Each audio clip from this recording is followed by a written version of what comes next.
Este video que vamos a ver corresponde a la teoría, o sea, a la unidad 3 de la materia de mecánica de fluidos, como pueden checar en su programa.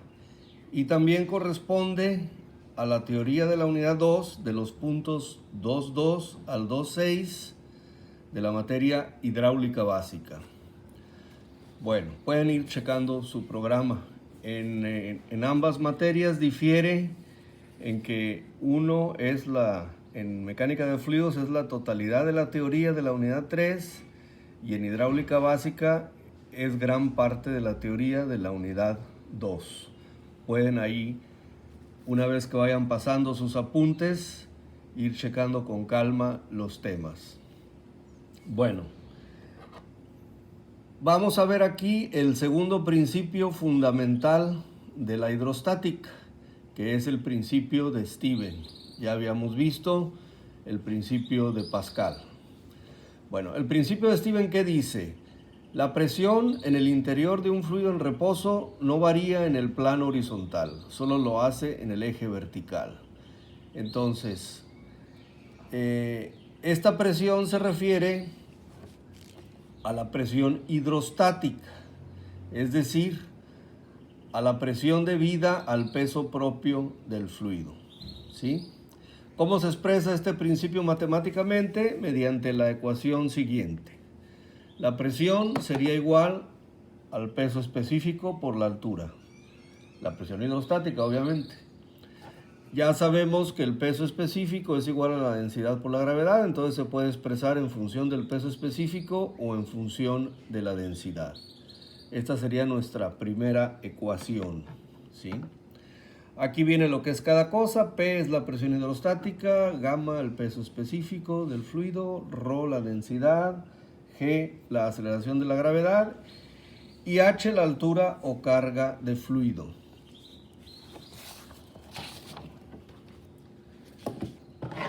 ¿Cómo se demuestra este principio?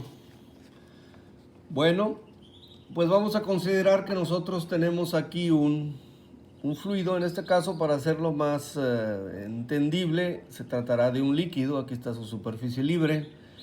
Y consideramos un área en un plano paralelo a la superficie libre del líquido a cierta profundidad H. Sobre esta área actúa una presión P. Esta presión, no hay nada que ejerza presión arriba del líquido, entonces esta presión P se debe únicamente al peso propio del líquido. Bueno, la presión, como sabemos, es la fuerza entre el área, ¿no? En este caso, la fuerza pues se debe al peso propio del líquido, entonces ponemos peso sobre área. Pero ya sabemos que el peso específico del líquido es igual al peso entre volumen. De aquí despejamos el peso, simplemente el volumen pasa multiplicando. Y sustituimos acá arriba, en lugar de peso, ponemos peso específico por volumen, ¿sí? Aquí lo tenemos.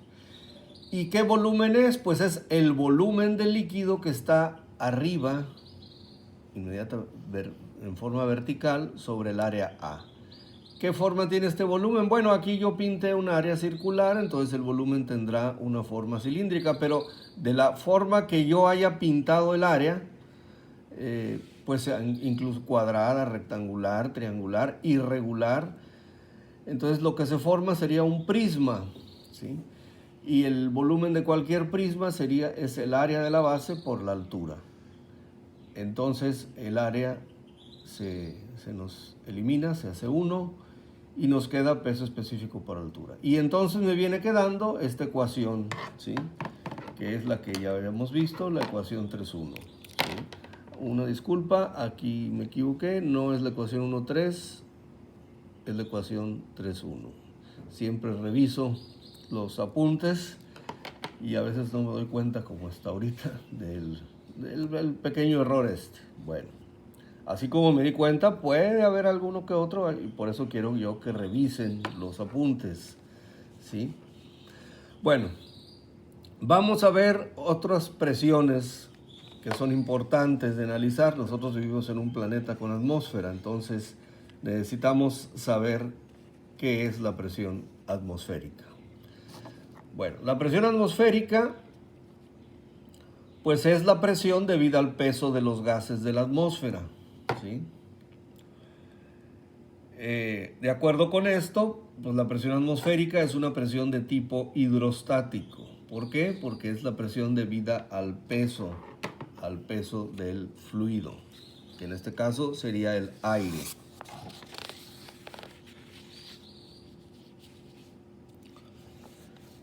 Aquí podemos ver la presión atmosférica. Nuestra atmósfera tiene varias capas. La primera capa, aquí consideramos pues, una figura donde está el nivel del mar y ciertas alturas, ¿no? Sobre el nivel del mar. Bueno, la primera capa de la atmósfera se llama troposfera. Aproximadamente la altura de la troposfera es de 11 kilómetros. En la troposfera es donde se concentra la mayor parte de los gases de la atmósfera, ¿sí? Ya sabemos que la atmósfera es una mezcla de gases.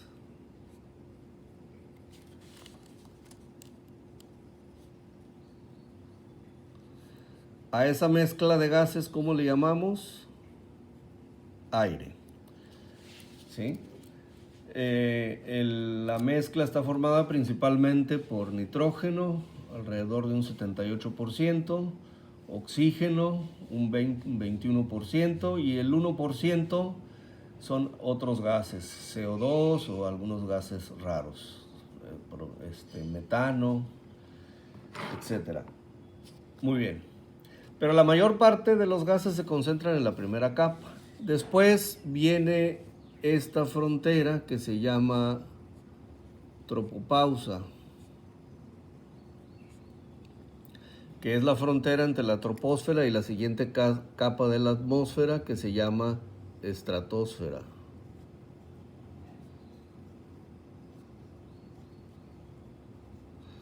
Después de la estratosfera, pues viene la siguiente frontera, la siguiente capa, que sería la estratopausa. Y de aquí para arriba viene la última capa de la atmósfera, que es la ionosfera. La ionosfera se compone de mesósfera, exósfera y termósfera. Pero bueno, nosotros no nos vamos a meter más que con la primer capa de la atmósfera, que es la troposfera, que es donde se concentra la mayor parte de estos gases. Es obvio que, por ejemplo, aquí en el nivel del mar es donde se tiene la presión más alta, ¿sí? Conforme nosotros vamos subiendo sobre el nivel del mar, pues la presión va disminuyendo. ¿Por qué va disminuyendo? Pues porque va disminuyendo esta altura, ¿sí? Es decir, si esta montaña que pintamos aquí tiene una altura de 6 kilómetros o de 6,000 metros sobre el nivel del mar, pues entonces solamente de troposfera le quedarán 5 kilómetros, ¿no? Entonces, obviamente la presión en esta altura será mucho menor que a nivel del mar. A la presión atmosférica a nivel del mar se le llama presión atmosférica, vamos a llamarle presión atmosférica normal o estándar, porque es la que se tomará como base, ¿sí? Bueno, ¿cómo medimos la presión atmosférica normal o estándar? Muy bien, esta medición se la debemos a Torricelli. ¿Qué hizo Torricelli? Es un manómetro de Torricelli. Este es un tubo de vidrio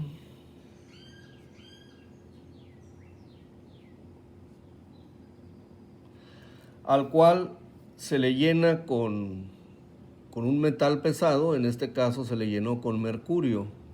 El símbolo del mercurio es Hg. Se llena hasta el tope. Después se le pone, por decir algo, el dedo, se voltea sobre un depósito. En este depósito también hay mercurio, y teniéndolo adentro, Ya quitamos el dedo del borde del tubo y entonces vemos que el mercurio baja, ¿sí? Y nos queda cierta altura de mercurio, que Torricelli vio que eran 76 centímetros, o lo que es lo mismo, 760 milímetros. Bueno, ¿esto qué representa? ¿Por qué no baja todo el mercurio? Bueno, en este tubito acá, en esta parte, ¿qué quedó? Pues no quedó nada, ¿no? Podemos decir que está vacío. Por ahí algunos alumnos responden, aire, pero no, ¿de dónde entró el aire? El tubito lo llenamos completamente de mercurio, lo tapamos, le damos vuelta y no lo destapamos hasta que ya está dentro del recipiente que también tiene mercurio, ¿no? Entonces no hay posibilidad de que le entre aire, ¿no? Entonces esto está vacío, ¿sí? Y sobre la superficie libre del mercurio, porque este experimento pues, se hace en la atmósfera, ¿qué presión hay? Pues está la presión atmosférica. En este caso, la presión atmosférica al nivel del mar. Entonces, quiere decir que esta presión atmosférica hace que el mercurio se eleve o quede elevado 76 centímetros en un tubo. ¿Cómo calculamos esa presión? Pues con la ecuación de la hidrostática. ¿Cómo transformamos esa presión en una, no en una altura? Esta sería la altura. La presión, ¿cómo será? Pues sería simplemente peso específico por altura. ¿Cuál es la presión que hace que el mercurio permanezca 76 centímetros o 760 milímetros elevado? Pues es la presión hidrostática, la presión debida al peso de los gases del aire. Entonces tenemos que saber el peso específico del mercurio y con esta altura de 76 centímetros o 760 milímetros, pues podemos saber la presión en unidades coherentes, es decir, en unidades de fuerza sobre área. Estas mediciones se podrían ir haciendo a lo largo de diferentes alturas y así se nos da una idea de cómo va variando la presión atmosférica con la altura sobre el nivel del mar. Con todos esos datos experimentales se elabora una ecuación, o hay varias ecuaciones, algunas gráficas que nos permiten determinar cuánto vale la presión atmosférica a diferentes alturas sobre el nivel del mar. Y eso es importante por algunos cálculos que se tienen que hacer tanto en ingeniería electromecánica como en ingeniería civil. Muy bien. Haciendo esta operación aquí, el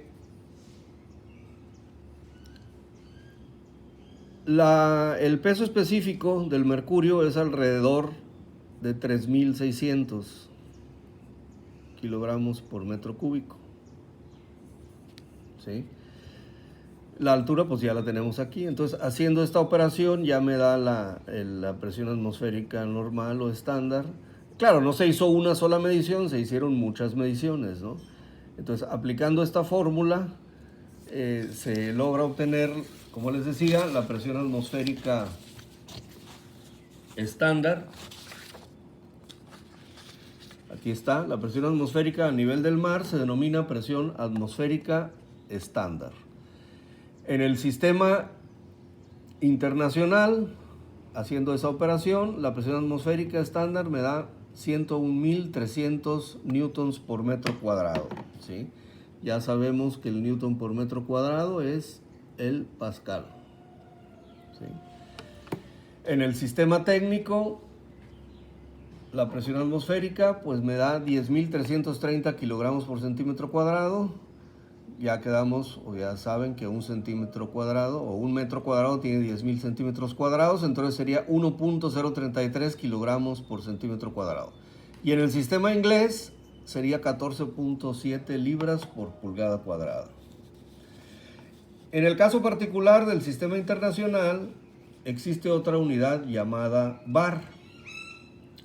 Un bar se define como 10 a la 5 newtons por metro cuadrado. O aún más el milibar. Y un milibar pues obviamente es la milésima parte de un bar, es decir, 10 a la menos 3 bares. Después vamos a ver cómo varía una ecuación que nos da la variación de la presión atmosférica sobre el nivel del mar con la altura sobre el nivel del mar. Bueno, ¿qué escalas hay para medir presión? Igual que vimos en la unidad 1 para medir temperaturas, hay dos escalas, ¿sí? La escala absoluta y la escala relativa. ¿Cuál es la diferencia entre ambas? Pues ya lo sabemos, ¿no? La escala absoluta son puros valores positivos y la escala relativa hay valores negativos y positivos y el cero. Bueno, primeramente nos situamos, acuérdense, en el espacio vacío, en el tubo, ¿no? En el vacío total. ¿Qué presión existe en el vacío total? Pues no hay presión, ¿no? El vacío total, como en el espacio exterior, no hay presión, como el vacío que quedó dentro de nuestro tubito del barómetro de Torricelli, pues no hay presión. Entonces, en el punto donde ya no hay presión, esa es la presión mínima que existe.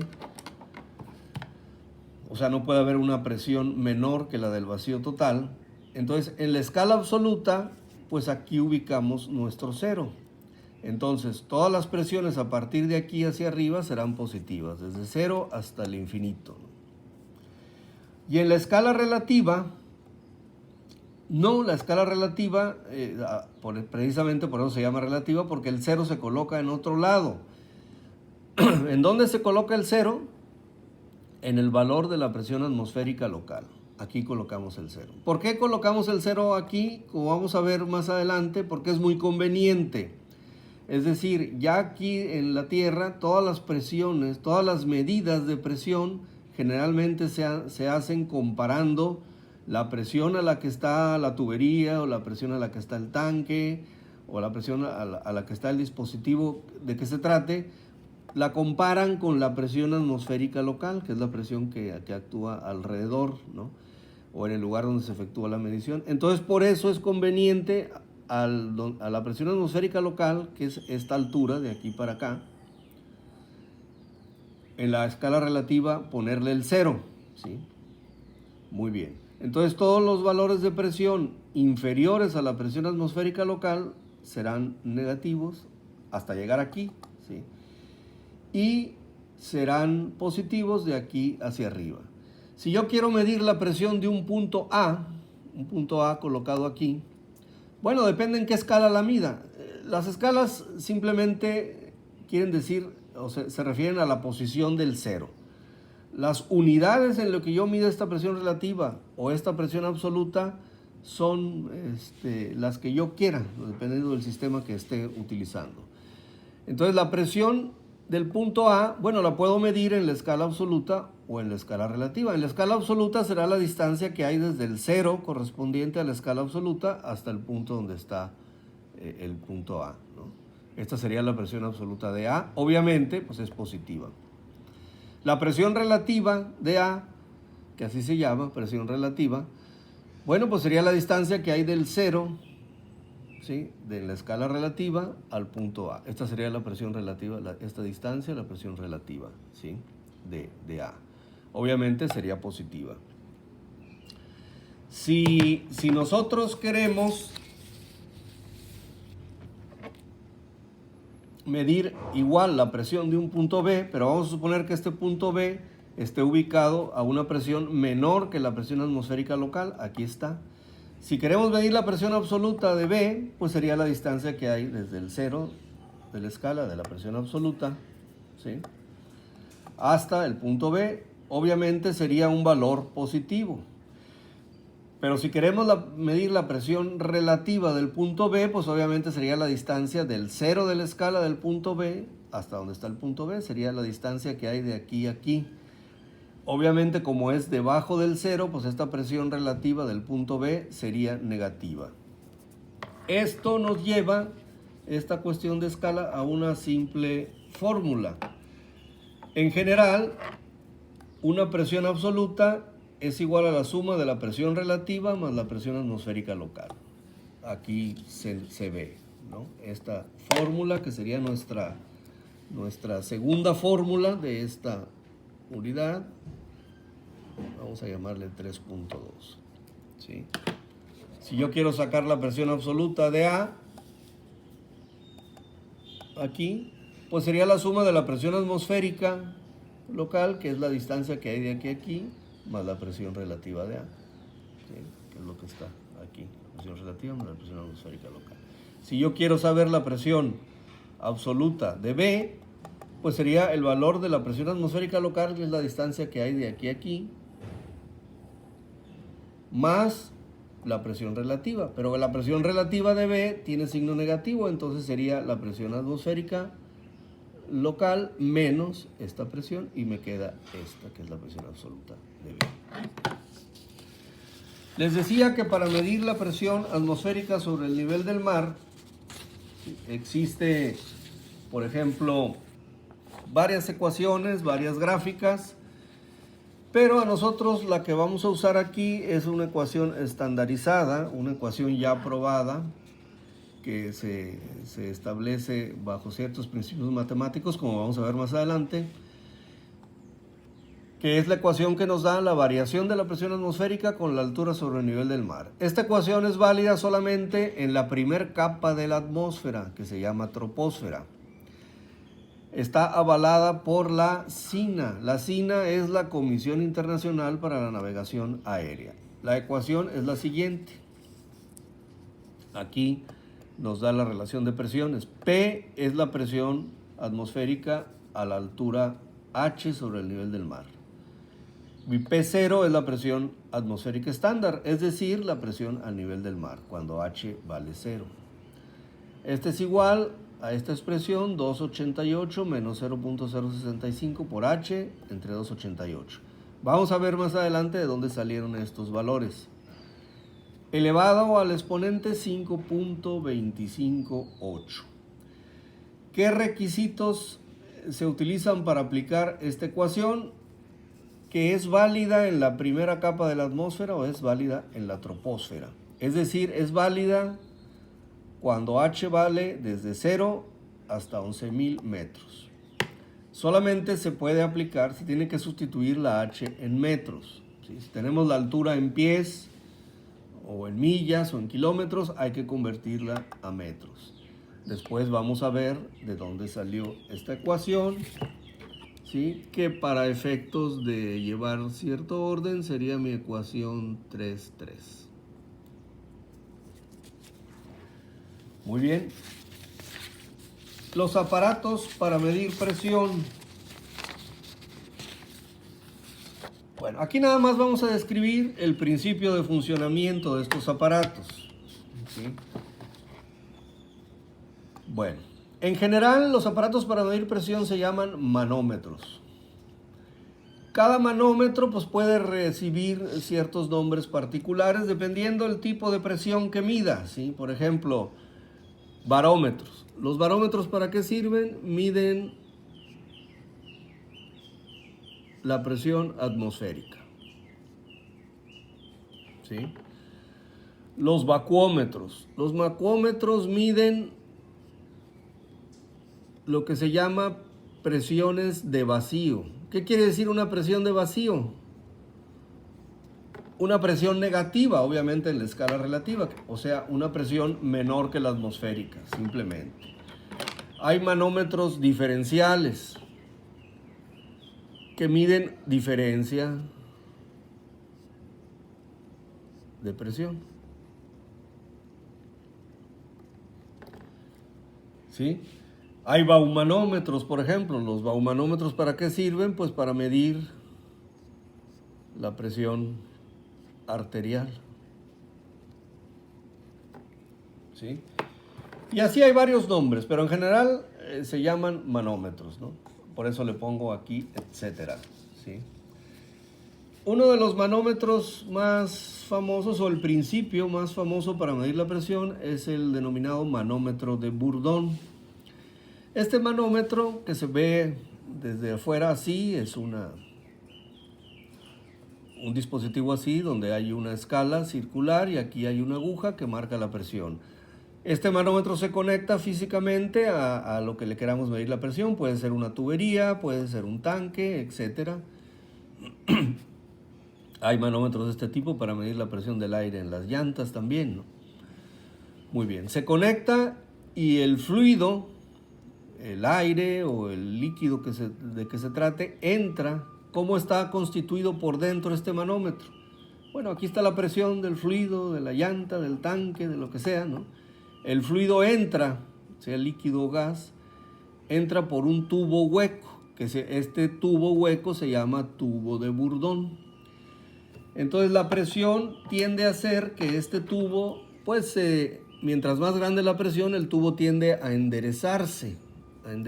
Este tubo obviamente por aquí pues está conectado a un mecanismo calibrado que a su vez por afuera mueve una aguja, ¿sí?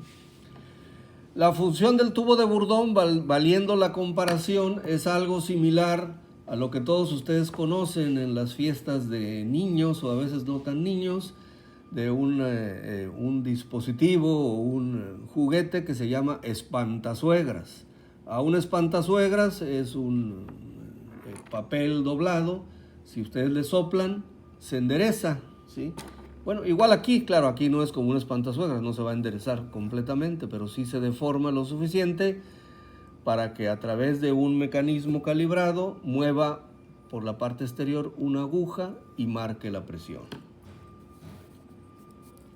Obviamente, como les decía, este aparato mide la presión de lo que esté aquí adentro, en la tubería, en el tanque, ¿sí? En la llanta, donde quieran, ¿no?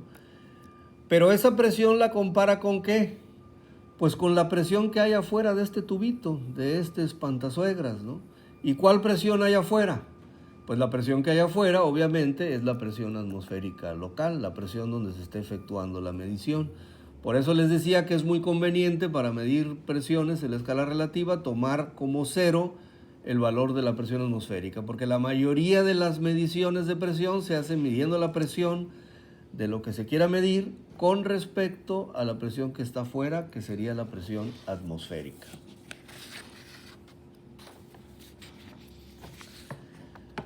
Hay otros tipos de manómetros muy común en ingeniería que son los manómetros de tubo en U.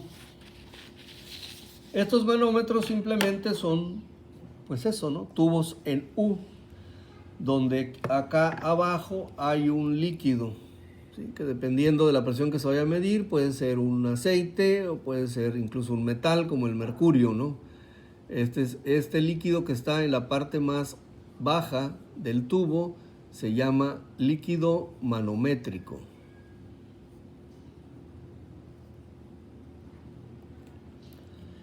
Como ustedes ven, estos manómetros de tipo en U, ¿qué hacen? Miden la presión interna de esto, que puede ser un tubo, puede ser un tanque, puede ser una llanta, lo que quieran, ¿no? Con respecto a la presión exterior. Esta es presión interior y esta es presión exterior. La presión exterior, ¿qué presión es? Pues la presión atmosférica, porque este tubito está abierto. En una situación como esta, el líquido manométrico está al mismo nivel en las dos ramas de la U, en las dos ramas del tubo en U. Quiere decir que la presión en el interior es igual a la presión en el exterior, o sea, igual a la presión atmosférica. Si trabajamos en la escala relativa, pues sería cero, ¿sí? Aprovechando, les quiero decir que en este curso, tanto a los de hidráulica básica de ingeniería civil como a los de mecánica de fluidos de ingeniería electromecánica, siempre que vayamos a resolver ya problemas prácticos que involucren presión, vamos a tratar de trabajar, de hecho siempre se trabaja en la escala relativa de presiones, salvo que se indique otra cosa, ¿no? Como en el caso de los electromecánicos cuando veíamos que las presiones involucraban compresibilidad de gases, ahí se tiene que usar presión absoluta, pero mientras no se especifique otra cosa, ¿sí? En la fórmula o en el problema en sí, la escala que vamos a usar es la escala relativa. ¿Por qué? Porque es mucho más fácil, porque ahí la presión atmosférica, ¿cuánto vale? Cero. Bueno, entendido esto, aquí está en equilibrio, está al mismo nivel el líquido manométrico en ambos brazos del tubo, entonces la presión adentro, interior, es igual a la exterior, ¿sí? Obviamente, cuando hay una desviación del líquido manométrico en este sentido, una cierta H, una cierta lectura, esta H viene siendo la lectura del manómetro, pues quiere decir que si se corrió para acá, quiere decir que la presión en el interior es mayor que la presión en el exterior. Entonces la presión en el interior es mayor que la exterior, que la atmosférica, ¿sí? ¿Cómo se calcula esta presión? Bueno, ya lo vamos a ver, hay ciertas reglas para calcularlas. Y la base de esas reglas es aplicar el principio de Stevens, ¿sí? Puede presentarse este caso de acá, ¿sí? Bueno, en este caso el líquido manométrico se corrió hacia el brazo izquierdo del tubo, en U, que quiere decir pues que la presión interior es menor que la exterior, o sea que la atmosférica, ¿no? Aquí está la lectura. Estos manómetros de tipo NU, que son muy usados en la industria, se construyen de dos formas, o hay dos tipos, ¿sí? Los normales. ¿Por qué se dice normales? Porque la U está en posición normal, como en estos tres ejemplos que vimos, o los invertidos. ¿Por qué? Porque la U está en posición invertida. Bueno, ¿cómo se resuelvan problemas que involucran a manómetros de tipo NU? Hay ciertas reglas, ¿no? Aquí se las voy a poner. Ustedes ya saben, la recomendación es que copien estos apuntes que les estoy pasando aquí. Se las voy a ir pasando. A lo mejor en este momento, al irles diciendo las reglas, hay algún punto que no quede bien entendido. De hecho, van a quedar bien entendidos hasta que veamos el siguiente video de aplicaciones, donde se vea cómo se aplica cada uno de estos puntos.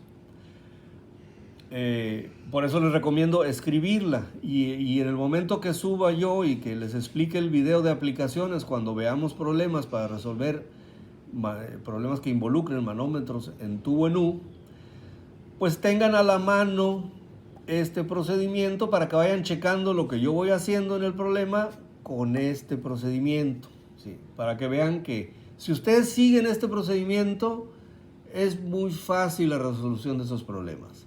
Si no lo siguen, pues se van a hacer bolas solitos. ¿En qué consiste el procedimiento? Primero, se establece un plano horizontal de comparación, PHC, o sea, es un plano de referencia horizontal, que pase por el menisco más bajo del tubo en U, ¿sí? ¿Cuáles son los meniscos de los tubos? Bueno, el menisco no es más que esto que se forma. Aquí se forma un menisco. La interfase o intercara entre el líquido manométrico y el líquido que está arriba, estos son los meniscos. En este caso, por ejemplo, ambos meniscos están al mismo nivel, porque las presiones son iguales. En este caso, un menisco se fue arriba del otro, ¿sí? Y en este caso también. ¿Dónde se coloca en qué menisco? El menisco que esté más bajo en el tubo en U, ¿sí? No hay bronca, ahí está bien especificado. Luego se designan como 1 y 2, o A y B, o 1 y 2 romano, etc. Esta denominación la van a poner ustedes. ¿Por qué le pongo 1, 2, o A y B, o 1 romano y 2 romano? Bueno, porque pueden ustedes usar la nomenclatura que quieran. A veces en un problema ya hay puntos en el problema establecidos como 1 y 2, entonces si le ponen otra vez 1 y 2 se pueden hacer bolas. Entonces mejor pónganle A y B, etcétera, ¿no? Bueno, los puntos por donde el plano horizontal de comparación cruza al tubo en U, ¿sí? Obviamente uno de esos puntos corresponderá al menisco más bajo, ¿sí? Y el otro pues no, porque se supone que el nivel del líquido manométrico no es igual en ambos tubos, ¿no? O en ambas ramas del tubo, en ambas brazos del tubo, ¿no? Bueno, entonces está nuestro tubo en U, se pone el plano horizontal de comparación que pase por el menisco más bajo, y los puntos donde cruza las ramas del tubo se le pone 1 y 2 o A y B, ¿sí? O cualquier otra nomenclatura que ustedes quieran. Bueno, y aquí es el punto 3 donde se aplica el principio de Stevens. Como la presión hidrostática es la misma en el plano horizontal, en este plano horizontal de comparación, de acuerdo al principio de Stevens, se igualan las presiones en ambos puntos, los que hayamos designado como 1 y 2 o A y B, se igualan. ¿Por qué? Por el principio de Stevens. Y luego se calcula la presión que cada punto recibe desde arriba, ¿sí? Y finalmente, como las presiones en ambos puntos son iguales, de acuerdo al principio de Stevens, de acuerdo al punto 3 se hace la sustitución matemática que ya, o sea, una vez que calculamos la presión en cada punto, pues se igualan de acuerdo a esto, se hace la sustitución matemática y se resuelve el problema. Dependiendo del problema, ¿no? No sé si en ese problema me pidan la altura, me pidan una presión, me pidan algo, lo que me pidan generalmente con esto se resuelve. ¿Qué pasa cuando el tubo es invertido? Es el mismo, exactamente el mismo procedimiento, solamente con algunas diferencias que acá se marcan.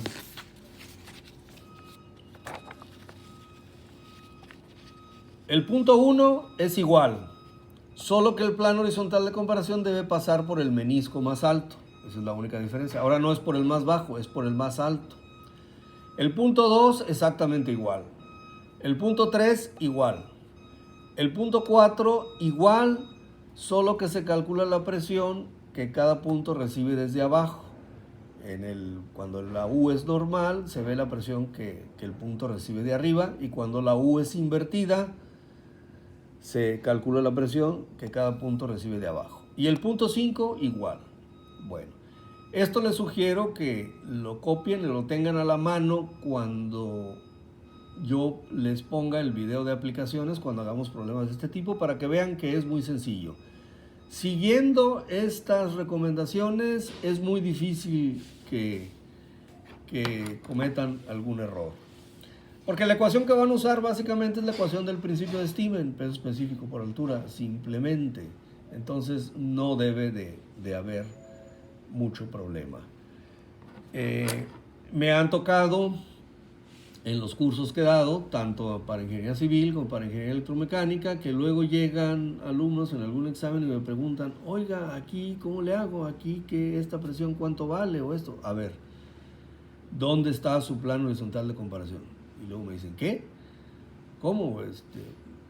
Bueno, es que yo no le puedo decir si usted no pone primero su plano de referencia, su plano horizontal de comparación. Entonces, tienen dudas o quieren empezar a resolver el problema sin antes haber establecido el plano horizontal de comparación. Entonces, lo primero es seguir estas reglas. Siguiendo estas reglas no hay pierde. Muy bien, pues esta sería básicamente la teoría correspondiente a la unidad 3 de mecánica de fluidos y la teoría correspondiente a la unidad 2 de hidráulica básica de los puntos 2.2 al 2.6. Bueno, muchas gracias. Nos vemos en el siguiente video.